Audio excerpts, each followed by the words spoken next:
Saat kita melangkah ke belakang dalam lembaran sejarah Indonesia, kita menemukan sosok yang mencuat dalam panorama kebesaran dan ketegangan geopolitik pada zamannya, Raja Kertanegara, penguasa terakhir Kerajaan Singhasari.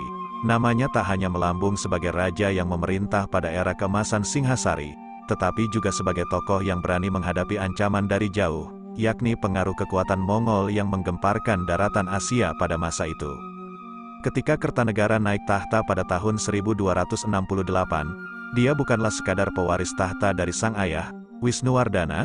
Ia memimpin dengan ambisi yang membara, menyatukan wilayah Nusantara di bawah Panji-Panji Singhasari. Untuk merealisasikan impian tersebut, Kertanegara merancang sebuah ekspedisi yang akan merambah ke jantung kekuasaan Mongol, sambil juga menaklukkan kerajaan-kerajaan di Sumatera, guna memperkokoh pengaruhnya di Selat Malaka yang strategis. Namun, ekspedisi ini bukan semata soal politik dan ekonomi. Di balik tirai-tirai perang dan diplomasi, tersembunyi aliran kepercayaan yang mengesankan. Tantrayana Kiri, Kertanegara, yang memeluk agama Buddha, menjalankan aliran ini sebagai bagian dari strategi spiritualnya. Tantrayana, dengan akarnya yang kaya akan kekuatan gaib, menjadi senjata rahasia dalam kotak alatnya. Menurut catatan sejarah, Tantrayana bukanlah sembarang aliran kepercayaan. Ia adalah perpaduan unik antara mantra, upacara, dan pemujaan yang menggiring menuju pemahaman yang mendalam. Dikisahkan bahwa Kertanegara menjalankan ritual Tantrayana, termasuk perayaan dengan minuman keras dan hubungan seksual, bukan untuk kesenangan pribadi, melainkan sebagai sarana untuk mencapai pencerahan dan kemakmuran bagi negara dan rakyatnya, serta untuk melawan ancaman musuh. Ada sesuatu yang mengagumkan dalam narasi ini, seorang pemimpin yang tidak hanya menghadapi tantangan dari dunia nyata, tetapi juga berani menatap ke dalam alam batinnya untuk mencari kekuatan tambahan. Dalam perjumpaan dengan Mongol, Kertanegara tidak hanya membawa senjata fisik, tetapi juga kekuatan spiritual yang membentengi jiwa dan pikirannya. Konon, keputusan Kertanegara untuk mengadopsi praktik Tantrayana ini juga dipengaruhi oleh kabar tentang kekuatan gaib yang menjadi sumber kehebatan Kubilai Han, penguasa Mongolia yang berhasil menaklukkan sebagian besar daratan Eropa dan Asia. Dari seorang biksu Tibet, Kubilai Han belajar rahasia-rahasia tantrik yang memberinya keunggulan dalam pertempuran. Kertanegara, dengan bijaksana, memilih untuk menghadapi kekuatan gaib dengan kekuatan serupa. Dalam riwayatnya, Raja Kertanegara bukan sekadar seorang penguasa, tetapi juga seorang yang mencari kebijaksanaan dan kekuatan di balik layar kehidupan. Ia adalah contoh yang menarik tentang bagaimana spiritualitas dan kebijaksanaan politik dapat berpadu dalam membentuk takdir sebuah bangsa. Prabu Kertanegara, penguasa yang gagah berani dari Kerajaan Singhasari, telah memanggil para spiritualis ahli tantra dari Champa, wilayah Kamboja kuno, untuk meresapi kebijaksanaan gaib mereka. Tak seperti ritual keagamaan pada umumnya, ritual tantra Kertanegara melibatkan gadis-gadis muda yang mempesona atau yoginis dari Champa. Dalam kegelapan malam, di bangsal perempuan istana, para peserta, baik laki-laki maupun perempuan, dipasangkan secara acak dan diberi minuman keras untuk menghadapi ujian kekuatan diri mereka. Namun, di balik topeng yang mereka kenakan, tersembunyi konflik batin yang menggelora. Beberapa peserta menahan godaan nafsu duniawi dengan tekun, sementara yang lain tergoda oleh kenikmatan alkohol dan seks. Kontradiksi ini mencerminkan perjuangan antara spiritualitas dan nafsu duniawi, yang menjadi cobaan bagi mereka yang mencari pencerahan. Bagi Kertanegara, ritual Tantra Kiri ini bukan sekadar upaya spiritual, tetapi juga sebuah perangkat kekuatan. Ia percaya bahwa Kubilai Han, penguasa Mongolia yang legendaris, menggunakan praktik serupa untuk memohon bantuan Dewi Kali, pelindung kegelapan, dalam penaklukannya atas wilayah yang diserangnya. Namun, takdir berkata lain.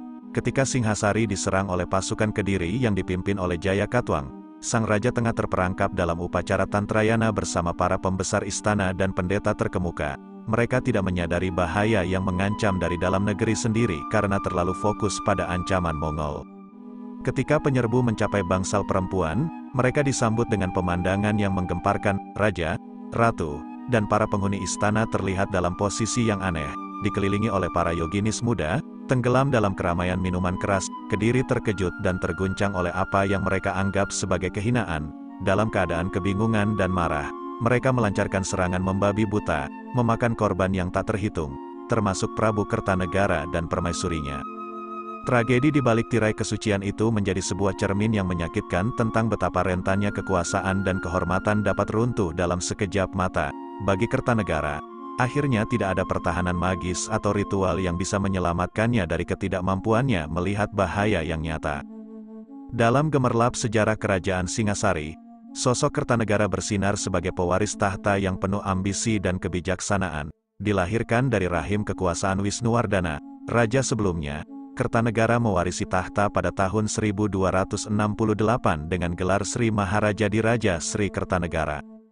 Dibimbing oleh ibunya, Jayawardani, putri dari Batara Parameswara, dan keturunan langsung Ken Arok, pendiri Singasari, Kertanegara tumbuh dalam bayang-bayang cita-cita besar, menyatukan Nusantara di bawah Panji Singasari. Visinya, yang dikenal sebagai Wawasan Nusantara I, memandang jauh ke masa depan, mencakup seluruh wilayah Nusantara di bawah satu payung kekuasaan. Untuk merealisasikan mimpi tersebut, Kertanegara melangkah dengan bijaksana, menjalin hubungan baik dengan negara-negara tetangga.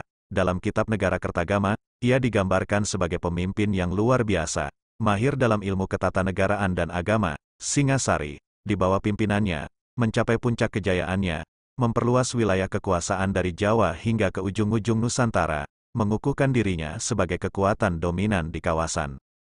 Namun, kejayaan itu tidak datang tanpa perjuangan. Kertanegara harus menghadapi tantangan dan intrik politik. Meski begitu, Singasari berkembang pesat di bawahnya, terutama dalam sektor perdagangan dan pelayaran. Komoditas seperti beras, emas, kayu cendana, dan rempah-rempah menjadi sumber kekayaan. Sementara jalur perdagangan dari Selat Malaka hingga Kepulauan Maluku dikuasai dengan cermat. Namun, seperti semua kisah agung, kejayaan memiliki bayang-bayang kehancuran. Pada tahun 1292, Singasari jatuh ke tangan Jayakatwang dari Kediri, mengakhiri masa keemasan Kertanegara. Kisah Kertanegara tidak hanya tentang kekuasaan dan kejayaan, tetapi juga tentang visi besar dan ambisi yang menginspirasi. Di balik tragedi kejatuhan, namanya tetap bersinar sebagai simbol semangat dan cita-cita yang tak terbatas. Sebagai raja yang merajut wawasan Nusantara, Kertanegara tetap menjadi pahlawan dalam lembaran sejarah Indonesia. Kisah kehancuran kerajaan Singasari tak lepas dari pahitnya penolakan Kertanegara terhadap nasihat bijak, sang Mahamentri dan penasehatnya. Empu Raganata, dengan segala kesabaran mencoba menyampaikan pentingnya menjaga keamanan internal, namun keras kepala sang raja malah mengabaikannya. Ambisi Kertanegara untuk menaklukkan ekspedisi Pamalayu, sebagai upaya menyatukan Nusantara dan menahan pengaruh Mongol, membutakan matanya terhadap ancaman dari dalam. Pasukan elit Singasari dikirim untuk mendukung ekspedisi, menyisakan sedikit pasukan untuk menjaga keamanan di kerajaan. Namun, peringatan Empu Raganata tentang kemungkinan serangan balasan dari Jayakatwang, penguasa Kediri, diabaikan dengan angkuh oleh Kertanegara. Raja yang terlalu percaya pada hubungan keluarga dan pengabdian Jayakatwang dianggapnya tak mungkin memberontak. Namun, harapan itu sirna ketika Jayakatwang menyerang dari utara dan selatan, menghadirkan kematian tragis bagi Kertanegara. Sang raja, yang tengah larut dalam ritual minum minuman keras, tewas dalam serangan yang tak terduga. Ketidaksadaran akan ancaman dari dalam membuat Singasari runtuh, meninggalkan Kertanegara sebagai lambang kegagalan yang menyedihkan. Ibu kota yang pernah megah kini hanyalah puing-puing sejarah, dan sang raja diabadikan dalam Candi Jawi, sebuah monumen kehancuran dan kebijaksanaan yang terlupakan. Dari tragedi ini, kita belajar bahwa keberhasilan tidak hanya ditentukan oleh ambisi, tetapi juga oleh kewaspadaan dan kemampuan untuk mendengarkan nasihat bijak. Kertanegara, meskipun memiliki visi yang luar biasa, terjebak dalam jaringan ketidaksadaran dan kesombongan, yang pada akhirnya menjadi akhir dari sebuah kejayaan.